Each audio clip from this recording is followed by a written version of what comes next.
Hello everyone. तो आज हम लोग स्टार्ट कर रहे हैं लिमिट स्टेट मेथड। ठीक है, और लिमिट स्टेट मेथड में हम लोग आज समझिए कि मेन स्टार्ट ही हो रहा है, जिसमें हम लोग इसके डिफिनेशन को पढ़ेंगे, क्या क्या मेथड है इसके अंदर, और फिर हम लोग एनालिसिस की तरफ चल जाएंगे। एनालिसिस करेंगे, बीम का एनालिसिस स्टार्ट करेंगे, फिर स्लैब होगी, फिर कॉलम पढ़ेंगे और फिर फुटिंग पढ़ेंगे। ठीक है, सीक्वेंस में पढ़ेंगे। थोड़ा मैं टाइम लेता हूँ लेकिन मैं सारे कंटेंट को रखूँगा, आपको एकदम पेशेंस के साथ पढ़ना है। ठीक है, आप ज़्यादा ग्राफिक्स में मत जाइएगा, प्रेजेंटेशन में मत जाइएगा, लेकिन जो कंटेंट है उस पर जाइएगा। मैं एक जगह सारी चीज़ को बता रहा हूँ, ठीक ना। आप अच्छे से नोट्स बनाइए, आपका सारा चीज़ कवर हो जाएगा। ठीक है, तो लिमिट स्टेट मेथड पढ़ने वाले हैं। इसके पहले इंट्रोडक्शन ख़त्म कर चुका है मैंने, यहाँ पे स्टील और कंक्रीट के बारे में बात कर लिया है। चलिए देखते हैं।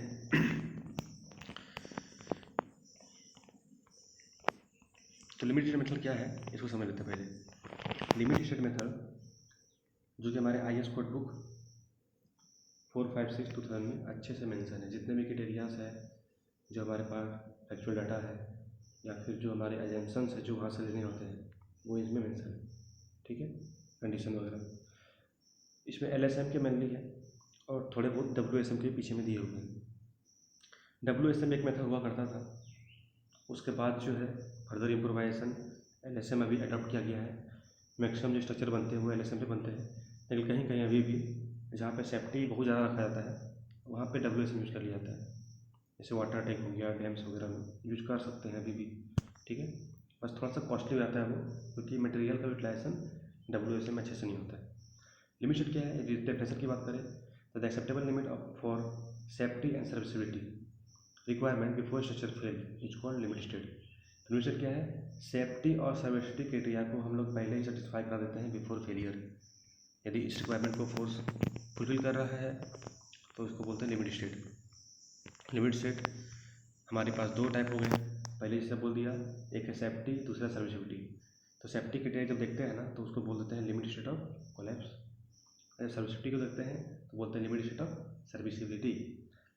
लिमिट स्टेट ऑफ कोलैप्स जो है वो फैक्टर लोड पे करते हैं, और लिमिट स्टेट ऑफ सर्विसिबिलिटी होता है वो वर्किंग लोड पे होता है। ठीक है, फैक्टर लोड क्या होता है, जो हमारा एक्चुअल लोड होता है ना उसमें कुछ फैक्टर से मल्टीप्लाई करके उसको फैक्टर लोड बनाते हैं, जिसको अल्टीमेट लोड ही बोलते हैं। ठीक है, उस पर हम कोलैप्स निकालते हैं।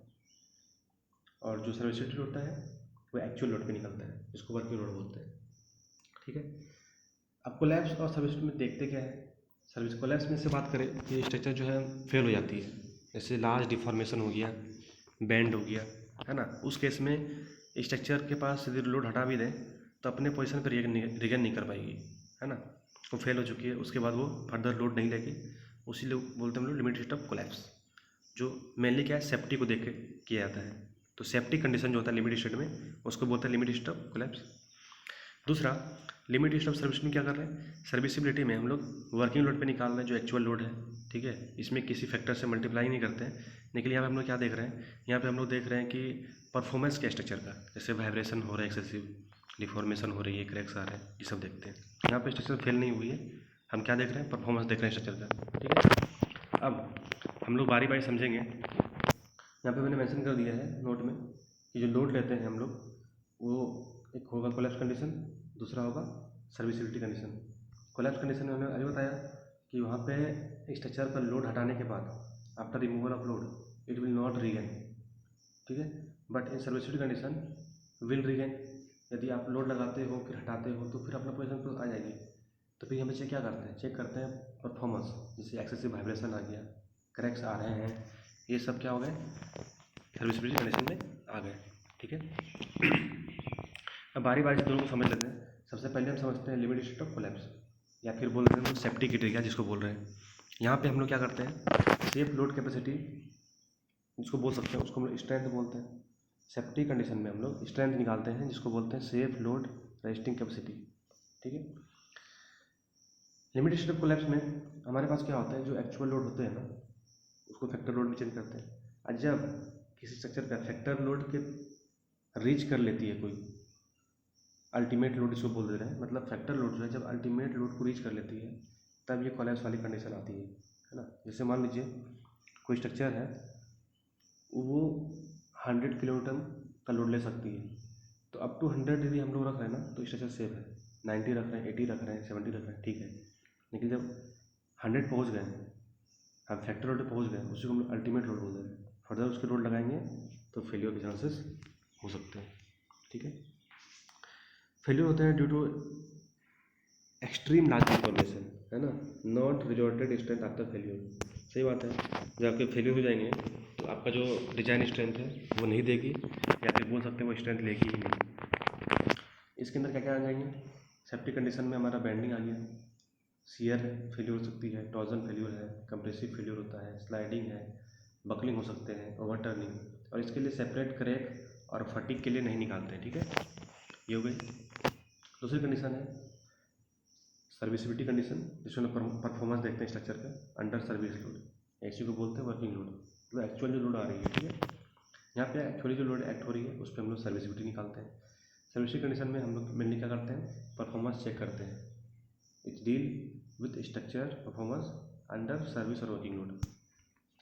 इसके अंदर क्या क्या जाएगा, जैसे एक्सेसिव डिफॉर्मेशन हो गई, क्रोजन हो गई स्टील में, रिपेबल जो क्रैक्स है वो आती है तो हम लोग करते हैं, फायर है, वाइब्रेशन हो गए, लॉस ऑफ ड्यूरेबिलिटी और लीकेज वगैरह जो भी आते हैं। इसमें क्या होते हैं, स्ट्रक्चर तो फेल नहीं हो रही है बट सर्विसेबल नहीं है, परफॉर्मेंस ख़राब देती है यदि ऐसे आ जाएंगे तो, है ना। तो हम लोग जो सेकंड कंडीशन है जिसको लिमिटेड सर्विसिबिलिटी होता है, हम लोग परफॉर्मेंस चेक करते हैं। तो ये हो गई। तीसरी जो मैंने बताया था बार बार यूज कर रहा था फैक्टर लोड के बारे में, कि लिमिट स्टेट ऑफ कोलैप्स में हम लोग फैक्टर लोड लेके चलते हैं, इसी को हम लोग क्या बोलते हैं, अल्टीमेट लोड ही बोल देते हैं। तो एक्चुअल जो लोड होगा ना उसमें हम लोग फैक्टर सेफ्टी से मल्टीप्लाई कर देते हैं। अब यहाँ पे लिखा हुआ कैरेक्टरिस्टिक लोड, जहाँ पे भी कैरेक्टरिस्टिक लोड आता है ना, या फिर ऐसे बोले जहाँ पे भी कैरेक्टरिस्टिक्स आएगा, इसका मतलब क्या होता है कि हम लोग ये मान के चल रहे हैं कि जो लोड लगा रहे हैं ना वो 95% रिजल्ट जो है वो सही देगा, 5% में फेल हो सकता है, ठीक है। मतलब 5% फेलियर अलाउ है, 95% टाइम्स रिजल्ट सही देगा, उसको बोलते हैं कैरेक्टरिस्टिक लोड। अब जो भी लोड आ दिया हुआ है हमारे पास क्वेश्चन में, उसको यदि हम लोग फैक्टर से मल्टीप्लाई करते हैं, ठीक है, उसको बोलते हैं अल्टीमेट लोड या फिर फैक्टर लोड। अब ये अल्टीमेट फैक्टर सेफ्टी जो है कोड बुक में दिया हुआ है, यदि मान लीजिए हम लोग 1.5 ले रहे हैं और कंडीशन लोड 50 है तो कितनी हो जाएगी 75, मतलब लोड ले सकती थी कितना 50, लेकिन डिज़ाइन किसके लिए कर रहे हैं 75 के लिए। तो मतलब हम लोग क्या कर रहे हैं, पहले ही सेफ्टी लेके चल रहे हैं, लोड में सेफ्टी ले रहे हैं, ठीक है। मतलब कोई बंदा 50 लोड ले रहा है और उसको हम 75 के लिए तैयार कर रहे हैं कि वो 75 भी ले ले, तो 50 तो आराम से ले लेगा ना, ठीक है। तो इसीलिए मतलब हम लोग क्या कर रहे हैं, लोड ज़्यादा के लिए डिज़ाइन कर रहे हैं। यदि एक्चुअल हम 50 के लिए लोड के लिए करेंगे तो वो फेल्यूर के चांसेस बढ़ जाएंगे, लेकिन यदि हम उसको 75 के लिए बढ़ा देंगे तो 50 से बढ़ भी जाती है फिर भी हमारा स्ट्रक्चर सेफ होगा। तो हम लोग डिज़ाइन किसके लिए करते हैं, अल्टीमेट लोड या फैक्टर लोड के लिए। अब कोड बुक में ना ये सारे फैक्टर को दिए हुए हैं, कोलैप्स के लिए भी और सर्विसिबिलिटी के लिए भी, ठीक है। अब इसको देखिए एक बार, इससे मैं यहाँ पे लाइनिंग कर दे रहा हूँ, एक सेकेंड, इधर आते हैं। इधर वाला कंडीशन क्या है, लिमिटेशन ऑफ कोलैप्स के लिए, जैसे डेड लोड हो गया, लाइव लोड है, और ये हो गया विंड लोड या अर्थक्वेक लोड, इधर भी डेड लोड वाइड लोड की है। अब आप यहाँ पे देखिए, पहले चीज़ तो ये है कि dead load plus live load का कॉम्बिनेशन देखेंगे तो उस केस में फैक्टर ऑफ सेफ्टी जो है, जिसको गामा एफ बोल रहे थे, जिसमें लोड से मल्टीप्लाई कर रहे थे, 1.5 1.5 लेते हैं, साथ में लेते हैं, इसको रिज्यूम करते हैं। यदि हम डेड लोड या फिर विंड लोड अर्थक्वेक लोड को लेते हैं तो 1.5 लेंगे, लाइव लोड नहीं ले रहे हैं, और 1.5 यहाँ पे लेते हैं। और मान लो तीनों को लेते हैं हम लोग, ठीक है, तीनों कंडीशन को एज्यूम कर लें कि डेड लोड भी है, लाइव लोड भी है और अर्थक्वेक या फिर विंड लोड, दोनों में से कोई एक आ रहा है, तो 1.2 1.2 करके हम लोग पार्शियल फैक्टर ऑफ सेफ्टी लेते हैं, ठीक है। इसका यूज कैसे करना है इसको थोड़ा और डिटेल में एग्जाम्पल के थ्रू समझ लेते हैं। सर्विसिबिलिटी कंडीशन में भी देखिए 1 1 है, यहाँ पे 1 है, यहाँ पे 1 है, यहाँ पे 0.8 लेते हैं, किसके लिए, जब ये तीनों लोड कंडीशन को हम लोग कंसिडर करते हैं। देखिए होता क्या है, डेड लोड किसको बोलते हैं, डेड लोड होता है स्ट्रक्चर का खुद का वेट, कोई बीम है उसमें मटेरियल यूज हुआ है ना, स्टील है, कंक्रीट है, तो सब खुद का जो वेट होता है उसको डेड लोड बोलते हैं। लाइव लोड क्या है, इसको बोलते हैं इम्पोज लोड। इम्पोज लोड बोले तो कोई बीम है उसके ऊपर जो लोड लगा रहे हैं उसको बोलते हैं लाइव लोड, ठीक है। और अर्थक्वेक लोड, विंड लोड समझ में आ रहा है। अर्थक्वेक क्या होता है, जब हमारे अर्थ से वाइब्रेशन होगी बहुत तेज़ी से, उसके कारण क्या होता है, एक्सटर्नल लोड आना शुरू हो जाता है, उसको बोलते हैं अर्थक्वेक लोड। विंड लोड समझ रहे हैं, हवा का जो लोड होता है, विंड लोड हो गया। अब ना विंड लोड और स्लैश अर्थक्वेक लोड दिया हुआ है, मतलब विंड लोड और अर्थक्वेक लोड को ना ये मान के चलते हैं कि साथ में कभी नहीं आते हैं, बहुत कम चांसेस है। इसीलिए हम लोग क्या करते हैं, जब कैलकुलेशन करते हैं ना, या तो विंड लोड लेंगे या तो अर्थक्वेक लोड लेंगे एट अ टाइम, दोनों को साथ में साइमल्टेनियसली नहीं लेते हैं। ठीक है, ये कोड बुक में हमारा मेंशन है। हम एक एग्जांपल सॉल्व करते हैं यहाँ पे। सपोज बिल्डिंग का डेड लोड दिया हुआ है, लाइव लोड दिया हुआ है, विंड लोड भी है, अर्थक्वेक लोड है। अब ये ना जितने भी कंडीशन थे, कॉम्बिनेशन ऑफ लोड, इन तीनों कॉम्बिनेशन को हम फिट करेंगे। इसमें जो मैक्सिमम होगा उसी को हम लोग क्या बोल देंगे, अल्टीमेट लोड या फैक्टर लोड बोल देंगे। और फिर उसी के लिए डिज़ाइन करेंगे हम लोग बीम वगैरह या स्ट्रक्चर्स जो भी होंगे। ठीक है, तो ये सारे लोड दिए हुए हैं। अब इनको क्या करना है, बारी बारी से सारे कंडीशन में फिट करना है। सबसे पहला कंडीशन क्या है, कॉम्बिनेशन डेड लोड और लाइव लोड का। जब इसमें रखोगे तो क्या आएगा, 285 आएगा। कैसे करना देखो, डेड लोड के लिए फैक्टर लोड कितना है, 1.5, लाइव लोड के लिए 1.5। डेड लोड लाइव लोड रख दो, आ जाएगा आंसर। जब 1.5 कहाँ से आया, यहाँ से आया। कोड बुक में मेंशन है कि जब ये लोड कंडीशन ले रहे हैं, कॉम्बिनेशन ऑफ डेड लोड और लाइव लोड, तो हम लोग 1.5 लेते हैं पार्शियल फैक्टर ऑफ सेफ्टी।